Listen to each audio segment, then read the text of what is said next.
기도하겠습니다. 이제 하나님의 말씀을 함께 상고하게 됩니다.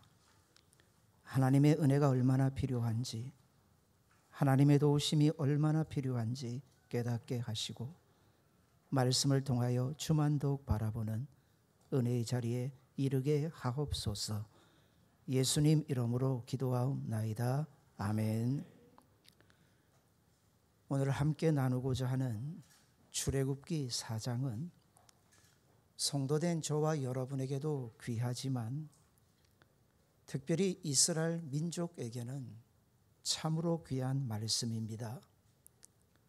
공식적으로 인류 역사에 있어서 이제 이스라엘이라는 한 나라가 등장을 하게 되고 그 나라가 시작하는 부분이라 볼 수 있기 때문입니다. 때가 되었고요. 드디어 하나님께서 자신의 백성으로 삼으신 이스라엘을 인류 역사의 전면에 이제 드러내십니다. 이스라엘의 시작을 한번 돌아봅니다. 하나님께서 그 조상 아브라함을 부르시고 후손에 대한 약속을 주셨습니다. 그러면서 느닷없이 아브라함에게 아울러 주신 약속 하나가 더 있습니다. 창세기 15장 13절에 나오는데 내 자손이 애굽으로 내려간다.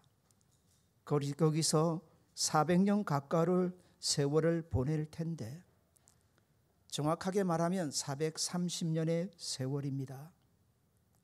뭐라고 말씀하시느냐면 거기서 괴로움을 당하게 될 거다. 말이 430년이지 이건 어마어마한 세월입니다. 그렇게 430년의 세월이 흐르고 이때부터 어떻게 됩니까? 그 애굽 땅에 요셉을 전혀 알지 못하던 왕이 들어서게 됩니다. 이건 애굽 역사를 보면 왕조가 바뀐 겁니다. 우리나라로 치면 신라가 망하고 고려가 세워진 것과 같은 식으로 보시면 됩니다. 신라 안에서야 신라를 그렇게 세웠던 사람들이 존경을 받죠. 그러나 왕조가 바뀌면 그 사람들은 정말 볼품이 없어집니다. 일부러라도 짓밟게 되죠. 새로운 왕조가 들어서고 새로운 바로가 들어섰으니 이전 왕조의 그림자는 다 지워버리려고 합니다. 그래서 은혜를 베풀었다는 요셉도 그 백성들도 이제는 더 이상 가치 있게 여겨지지를 않습니다. 그러니 그때부터 이스라엘 백성이 모진 고난의 시기로 들어가게 되죠. 그런데 성경을 읽다가 참 희한한 부분을 읽게 되었습니다. 그게 바로 방금 읽어드렸던 창세기 15장 13절입니다. 제가 한 번 더 읽어드릴 테니까 잘 보십시오. 여호와께서 아브라함에게 이르시되 너는 반드시 알라. 내 자손이 이방에서 객이 되어 그들을 섬기겠고 그들은 400년 동안 내 자손을 괴롭히리니. 몇 년 동안 이스라엘 백성이 괴롭힘을 당한다 하셨습니까? 400년이죠. 정확하게 말하면 430년의 세월입니다. 그런데 이때까지 우리는 이 부분을 이렇게 쉽게 생각을 했었습니다. 이전 왕조입니다. 요셉의 은혜를 입었죠. 정확하게 말하면 요셉이 섬기는 하나님, 그리고 그 백성과 함께 하시는 하나님이 애굽 땅에 은혜를 베풀어 주셨던 겁니다. 그래서 요셉도 귀하게 보고 요셉의 자손들도 그 애굽 사람들이 귀하게 보고요.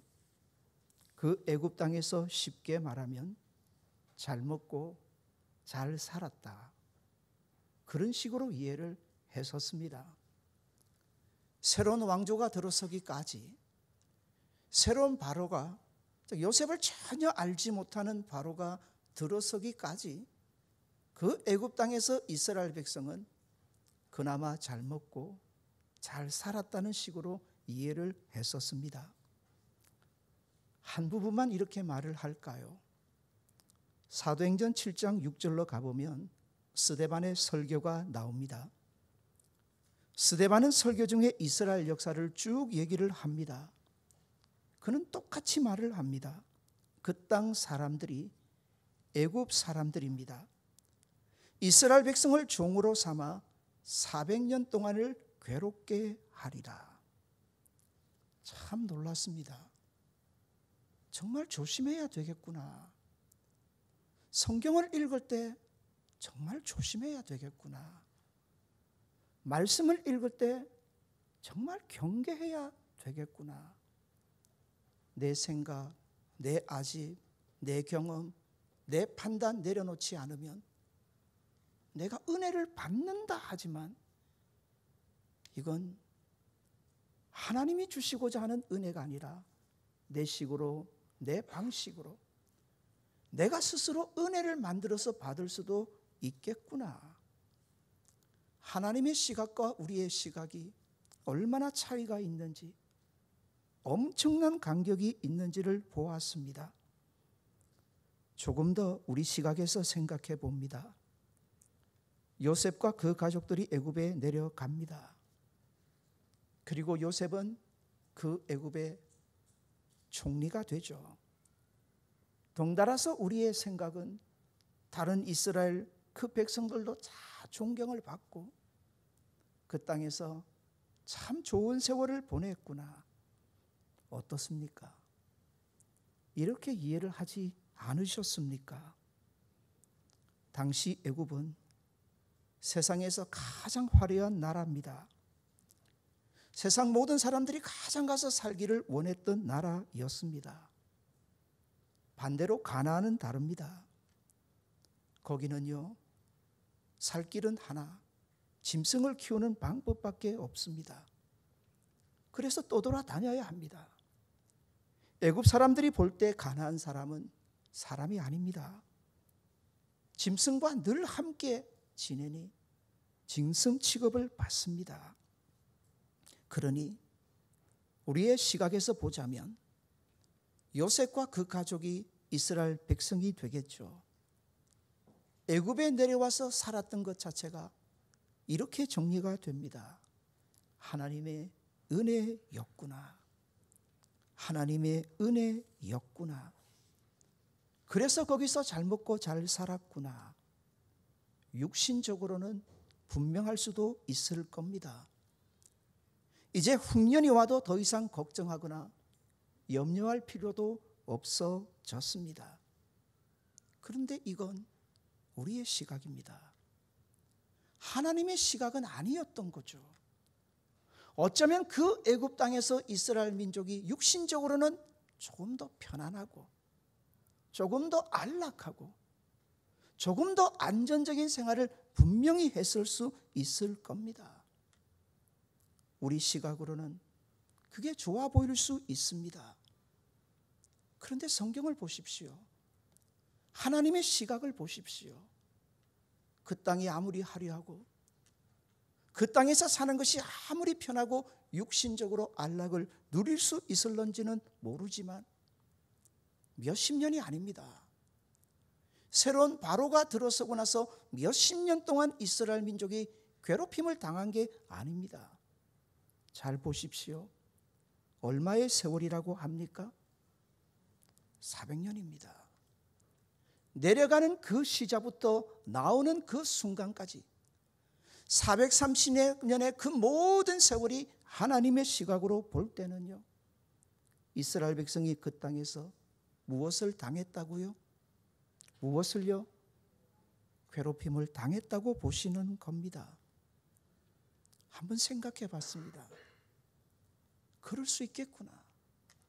충분히 그럴 수 있겠구나. 이스라엘 백성이 애굽 땅에서 잘 먹고 잘 사는 것으로 보였던 것은 내 식이구나. 내 바람이었구나. 내 욕망이었구나. 나도 세상에서 이렇게 살기를 바랬기에 이렇게 하나님의 말씀이 내 눈에 보였구나. 고민해 봤습니다. 기도하면서. 육신적으로는 이보다 편했겠죠. 그런데 날마다 우상 숭배가 자행됩니다.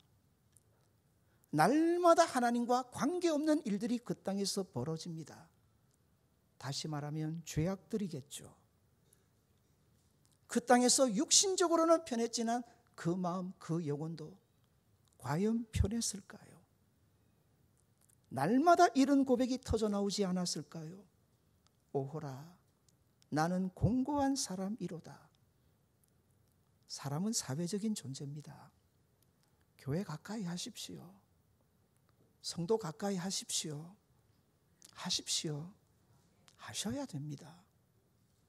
여러분, 세상 사람 가까이 해보십시오. 닮아갑니다. 자꾸 세상 말 들어보십시오. 닮아갑니다. 사회적인 존재니까는요. 하나님의 교회를 가까이 합니다. 여기서 선포되는 하나님의 말씀을 듣습니다. 성도들과 가까이 하면서 그 은혜 가운데 교제하다 보면요, 성도는 성도답게 더욱 살아갈 수 있습니다. 죄악된 세상을 살아가면서 육신은 편했을런지 모르지만 그 마음이나 영혼은 얼마나 아팠을까요? 얼마나 이스라엘 백성이 힘들었을까요? 그런데 문제는 하나님의 말씀이 전혀 그렇게 말한 적이 없는데 왜 나는 이스라엘 백성이 그 애굽 땅에서 잘 먹고 잘 살았다, 그게 하나님의 은혜였다고 보여졌을까? 정말 조심해야 하겠구나 하는 생각을 하게 된 겁니다. 오늘은 어떻습니까? 아무리 코로나19의 시절이라 하지만 제가 어린 시절부터 얼마나 편하고 잘 먹고 잘 사는 시절이 되었습니까? 그런데 하나 질문하겠습니다. 육신적으로는 편해졌는데 영적으로 믿음 생활하기는 어떠십니까? 더 나아지셨습니까? 아닐 겁니다. 제가 볼 때는 세상이 좋아질수록 믿음 생활은 정반대입니다. 세상이 괜찮아질수록 힘들어지는 건 우리 믿음 생활입니다. 생각해 봅니다. 제 어린 시절 어른들이 일을 하는데 여가 활동이 어디 있습니까? 주일이 되면 갈등은 단 하나였습니다. 어려우니까 주일에도 일을 해야 하겠는가? 아니면 하나님 앞에 예배를 드려야 하겠는가? 갈등은 이 하나였습니다. 그런데 지금은 갈등할 게 얼마나 많아졌습니까? 주일에도 돈을 좀 더 벌겠는가? 아니면 남들처럼 포기하고 여가도 조금 즐기고 휴가도 조금 가고 내 삶을 이렇게 저렇게 더 윤택하게 만들어 가겠는가? 아니면 예배하겠는가? 갈등이 훨씬 더 많아져 버린 세상이 된 겁니다. 사랑하는 여러분, 애굽에서 아무리 육신적으로 편하게 되어도 그게 잘 사는 거였을까요? 그건 우리 시각입니다. 하나님의 시각은 달랐습니다. 괴로움으로 보셨습니다. 고통으로 보셨습니다. 아픔의 세월로 보셨습니다. 또 정리합니다. 성도가 잘 사는 건 하나입니다.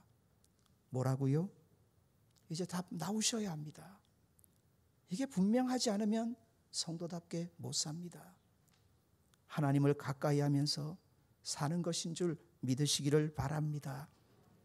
내 육신이 좀 더 편해지고 내 마음이 좀 더 편해지고 그런 거 아닙니다. 하나님이 보실 때 우리가 잘 사는 것, 오직 하나 하나님을 가까이 하면서 사는 겁니다. 똑같은 원리로 오늘 세상을 보셔야 합니다. 코로나19의 문제가 아닙니다. 코로나19를 통해서도 저와 여러분이 하나님을 더 가까이 할 수만 있다면 이 세월은 분명 복된 세월이 되는 줄 믿습니다. 그러나 우리가 바라는 것, 코로나19가 끝나기를 바랍니다. 끝나면요. 끝나서 그래서 우리가 또 하나님과 멀어져 버린다면 아무리 이 땅의 세월이 좋아 보여도요, 그건 우리에게 은혜가 될 수 없다는 것을 오늘 본문은 분명히 가르쳐 줍니다. 자, 이제 출애굽기 4장으로 와봅시다. 이스라엘 백성이 이제 나가야 합니다. 광야로 나가야 합니다. 그런데 이걸 바로가 용납을 안 합니다. 바로의 마음이 자꾸 강팍해지고 완악해집니다. 그런데 성경이 기록을 하는데 오늘 본문을 보세요. 놀라운 말씀을 가르쳐 줍니다. 그렇게 강팍해지고 완악해지는 바로의 마음을 누가 그리 하셨다 합니까? 하나님이 그의 마음을 그렇게 완악하게 만드셨다 합니다. 하나님이 만드셨다. 오해는 마셔야 합니다. 자칫하면 이 모든 책임을 누구에게 돌려버릴 수 있습니까? 하나님에게. 아닙니다. 여기 완악해진다, 강팍해진다는 말의 원뜻은 한번 받아서 따라합시다. 내버려 둔다. 그냥 내버려 두시는 겁니다. 그냥 내버려 두시는 겁니다. 아무리 좋은 물도 내버려 두면 어찌 됩니까? 썩습니다. 아무리 좋은 음식도 내버려 두면 어찌 됩니까? 상합니다. 저와 여러분 내버려 두면 어찌 될까요? 답이 없습니다. 악해져요. 악해집니다. 하나님의 은혜가 얼마나 필요한지를 우리에게 가르쳐 주시는 대목입니다. 그냥 하나님이 내버려 두신 거예요. 내버려 두시니까 그 바로의 마음이 자꾸 강팍해지고 완악해지는 것을 봅니다. 사랑하는 여러분, 이런 바로를 보면서 하나님의 은혜를 더 구하고 구하는 저와 여러분 되시기를 바랍니다. 봅니다. 항상 성경은 이스라엘 백성의 입장에서 살펴볼 필요가 있습니다. 내버려 두셨습니다. 바로의 마음이 완악해졌습니다. 더 괴롭힘을 당하는 건 누구였습니까? 이스라엘 백성이었습니다. 우리가 이스라엘 백성의 입장이었다면 이해하기가 쉽지 않았을 거예요. 하나님이 인자하시냐? 하나님이 정말 우리를 사랑하시냐? 이런 불평들이 쏟아져 나왔을지도 모르겠습니다. 사랑하는 여러분, 힘들고 어려운 시절에 예수님 십자가를 더 많이 바라보시는 저와 여러분 되시기를 바랍니다. 왜요? 왜 그리 하셨을까요? 왜 바로의 마음을 그렇게 강팍하게 하셨던 걸까요? 그 백성 때문입니다. 그 백성을 사랑하셔서 하셨던 일입니다. 예수님의 십자가를 바라보면 어떤 지경에도 우리를 사랑하시는 하나님을 분명히 봅니다. 스바냐 3장 17절은 이렇게 어떤 경우에도 쏟아지는 하나님의 사랑을 우리에게 보여줍니다. 스바냐 3장 17절도 오해 마십시오. 좋은 시절에 주시는 말씀이 아니었습니다. 극악한 그 백성의 세월에 하나님이 주시는 말씀입니다. 어려운 시절을 살아가는 여러분을 향한 하나님의 말씀으로 들으시기를 바랍니다. 너희 하나님 여호와가 너희의 가운데 계시니 그는 구원을 베푸실 전능자이시라. 그가 너로 말미암아 기쁨을 이기지 못하시며 너를 잠잠히 사랑하시며 너로 말미암아 즐거이 부르며 기뻐하시리라. 아멘. 저는 이 말씀을 볼 때마다 우리 아이들 발표회 있잖아요. 발표회를 생각해 보게 됩니다. 유치부 아이들이 나와서 발표를 하는데 연습은 꽤 많이 시킨 것 같아요. 잘합니까? 잘합니까? 뭘 잘해요? 그 아이들이 잘하면 어찌 되겠어요, 커서. 아이들이 아무리 준비해서 앞에 와서 발표를 해도 뭔가가 그래요. 근데 어떤 분의 눈에는 달라요. 어떤 분의 눈에는 달라요. 그 아이들을 보는데 눈에서 레이저가 쏟아져 나와요. 누굴까요? 부모님들이고요. 누굴까요? 부모님보다 더 심한 분들이 있어요. 할아버지, 할머니들이에요. 제 설교를 들을 때도 그래 주시면 참 좋겠는데 쏟아져 나와요. 쏟아져 나와. 아니 그렇게 여로운데 별 것도 없는데. 사랑하는 여러분, 우리를 향한 하나님의 시선이 그러한 줄 믿으시기를 바랍니다. 여러분, 한 주간 돌아봅시다. 부족함 많잖아요. 하나님 앞에 왔습니다. 말할 자격도 없잖아요. 그런데 아세요? 이런 우리가 여기 와 있는 것으로도 기뻐하고 즐거워하시고 우리에게 모든 사랑을 쏟아내시는 하나님을 바라보시는 저와 여러분 되시기를 바랍니다. 왜 그리 하셨을까요? 왜 바로의 마음을 그렇게 완악하게 하셨을까요? 그 백성 때문입니다. 이스라엘 백성 때문이에요. 이렇게 안 하면 이스라엘 백성이 못 나와요. 애굽 땅에서 나올 수가 없어요. 하나님이 그걸 아셨기 때문이에요. 애굽 땅이 최고라 여기는 그 백성을 거기서 끄집어내시는 게 그리 힘드셨던 거예요. 아시는 것처럼 바로의 마음이 완악해짐으로 그 땅에 10가지 재앙이 쏟아지지 않습니까? 그 재앙들은요, 애굽 사람들이 최고라 섬기던 신들에 대한 거였습니다. 그 신들에 대하여 내리는 재앙이 있다 보시면 됩니다. 그걸 보면서 이스라엘 백성은 마음을 털어야 합니다. 아니네, 이것도 아니네, 저것도 아니네. 마음을 자꾸 애굽 땅에서 털어내야 합니다. 그런데 그게 쉽게 털어집니까? 안 털어집니다. 여러분 보십시오. 끝이 난 것 같은데 끝이 안 납니다. 광야로 나왔습니다. 조금 힘드니까 이스라엘 백성이 하는 말이 뭡니까? 돌아가자 그럽니다. 그러면서 이건 거짓말이에요. 서로가 하는 말이 이겁니다. 야, 우리가 애굽 땅에 있을 때 고기 가마 옆에 앉아서 고기 실컷 먹던 시절이라 하는데 그런 시절이 있었습니까? 생각해 보십시오.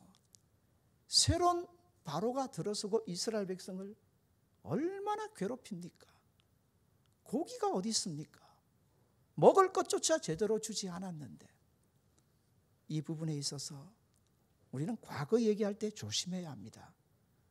과거 얘기할 때 어떻게 됩니까? 항상 커집니다. 남자들은 군대 얘기할 때 조심하십시오. 하는데 가만히 들어보면 특공대 나온 것 같은 나중에 뭐 방입니다. 과거 얘기로 돌아가면요, 부풀려집니다. 마구 부풀려집니다. 과거는 항상 아름다운 거예요. 이스라엘 백성을 생각해 보세요. 다 잊어버렸습니다. 그 괴롭던 시절. 그 괴롭던 시절이 이제 어떤 시절로 바뀐 겁니까? 거짓말까지 보태가며 아름다운 시절로. 그래야 하나님 앞에 불평할 수도 있으니 그 꼴이 되는 걸 봅니다. 뭘 보입니까? 애굽 물이 안 빠지는 거예요. 진짜 이게 빠져야 하나님의 백성으로 변화가 될 수 있는데, 이게 제대로 빠져야 하나님의 사람으로 바뀔 수가 있는데, 이게 제대로 빠져야 그 다음 하나님의 은혜로 채워짐이 그 역사가 일어날 터인데, 생각해 보세요. 밑이 썩어 있는데 아무리 좋은 것으로 채워보세요. 그 좋은 건 나중에 어찌 될까요? 다 함께 썩어버리는 거예요. 이게 정리가 안 됐는데 하나님이 아무리 은혜를 채우신들 되겠느냐 하는 거죠. 빼내시는 거예요. 광야 몇 년 동안 뺑뺑이 돌았습니까? 몇 년 동안요? 저는 이 부분을 생각해도 여러분 앞에는 얘기하지 않았지만 이런 생각 많이 했었습니다. 참 심하다 우리 하나님. 한 1년 정도만 돌리시면 될 것 같은데 무슨 40년을 돌리시냐. 아십니까? 그게 우리 인생입니다. 그게 우리 인생입니다. 지금 우리의 모습은 이래요. 하나님은 우리를 빼내려 하시고 우리는 이 땅을 붙잡고 있고요. 고생은 누구만 하겠습니까? 하나님은 우리를 당기시고 우리는 이 세상 안 놓으려고 붙잡고 있고요. 고생은 누구만 하겠습니까? 모르시겠습니까? 죽도록 고생하는 건 우리죠. 빨리 뭐 해야 하는데? 놔야죠. 버려야죠. 포기할 것 포기해야죠. 그런데도 자꾸 이 땅에 마음을 두는 거예요. 조금만 지나면 이 땅에 뭔가 있는 것처럼, 이 땅에 정말 저와 여러분을 좋게 할 무엇인가 있는 것처럼, 그거 있으면 천국 없죠. 그게 이 땅에 있다면 천국이 왜 우리에게 필요하겠어요? 그게 만약에 이 땅에 우리에게 있다면 말입니다. 사랑하는 여러분, 이런 이스라엘 백성을 보면서 오늘 우리를 돌아보셔야 합니다. 성도가 애쓰고 힘쓰고 갈망해야 될 일이 뭡니까? 포기할 거 포기하고 하나님께로 빨리 돌아서는 거예요. 여러분도 40년 세월 뺑뺑이 도시겠습니까? 저도 열심히 돌고 있는데 좀 빨리 빠져나왔으면 좋겠습니다. 그 최고의 방법이 뭔 줄 아십니까? 예수님 십자가 많이 바라보시기를 바랍니다. 다른 거 많이 바라보지 마시고 예수님 십자가 더 많이 바라보십시오. 이 땅이 우리 눈에는 좋아 보여도 얼마나 추하고 더럽고 아니면 하나님께서 그 아들까지 십자가에 죽이실 정도까지 그렇게 하셔야 했을까요? 사랑하는 여러분, 아닙니다. 아닙니다. 예배의 자리가 오늘 왜 소중합니까? 예배는 다른 시간이 아닙니다. 우리가 세상 살다가 찢겨진 모습, 찢겨진 마음을 가지고 이 자리에 왔습니다. 예배는 형식이 되면 안 됩니다. 예배는 갈망이 되어야 하고, 예배는 사모함이 되어야 하고, 예배는 저와 여러분의 유일한 소망이 되기를 바랍니다. 오늘 예배 자리에 온 저와 여러분의 중심이 이러하기를 바랍니다. 하나님 살아봤더니, 세상 살아봤더니 좋은 것 있을 줄 알았는데 좋은 것 없네요. 또 힘들고 괴롭고 아픈 모습 가지고 주 앞에 왔습니다. 이 고백 하시기를 바랍니다. 이제 주님 품 안에만 우리의 소망이 있는 줄 믿습니다. 주님 품 안에만 우리의 안식이 있는 줄 믿습니다. 내게는 이제 주님뿐입니다. 이게 예배의 시간이 되시기를 바랍니다. 이 시간이 예배의 시간입니다. 시편 91편에서 모세가 지었다고 보거든요. 이런 고백이 나옵니다. 지존자의 은밀한 곳에 거주하며 전능자의 그늘 아래에 사는 자요. 여러분, 이거는 감탄입니다. 너가 정말 복이 있다라고 감탄하는 건데 다른 인생이 아닙니다. 지존자이신 우리 하나님의 그 은밀한 곳에 거주하며 전능자의 그늘, 그 도우심 아래 있는 인생입니다. 오늘 예배하러 이 자리에 나오신 저와 여러분인 줄 믿으시기를 바랍니다. 예배의 자리가 이런 복된 자리인 줄 믿으시기를 바랍니다. 그런데 성도가 어찌 이런 예배의 자리를 사모하지 않을 수 있겠습니까? 이런 예배의 자리를. 2절입니다. 나는 여호와를 향하여 말하기를 그분은 나의 피난처요 그분은 나의 요새요 내가 오직 의뢰하는 하나님이라 하리니. 이 고백이 예배 시간 저와 여러분의 고백이 되기를 바랍니다. 사랑하는 여러분, 이게 기독교 신앙입니다. 이게 기독교의 믿음입니다. 우리는 이 땅에서 어떤 기대를 하지 않습니다. 오직 우리의 기대는 하나님 한 분뿐이시기를 바랍니다.